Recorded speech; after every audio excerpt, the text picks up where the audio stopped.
જે લોકોનું બાળક બહુ રોતું હોય, ઊંઘમાં બી જતું હોય, નજર લાગી જતી હોય, વારે વારે એને દવાખાને લઈ જવું પડતું હોય,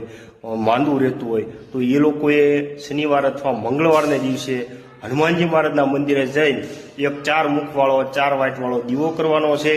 એક કાળો દોરો લેવાનો અને એમાં 11 ગાંઠ વાળવાની અને એક પેલી ગાંઠ વાળો એટલે નમો હનુમંતે ભયવંજનાય સુખકુરપટ સ્વાહા આ મંત્રનો જાપ કરવાનો.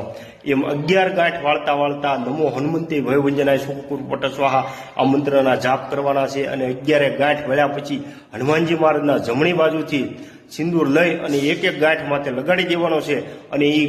દોરો હનુમાનજીની મોર મૂકી અને 108 વાર નમો હનુમંતે ભયવંજનાય સુખકુરપટ સ્વાહા આ મંત્રનો જાપ કરવાનો. પછી દાદાને પગે લાગી અને એ દોરો જમણા હાથે છોકરાને બાંધી દો એટલે સારું થઈ જાય.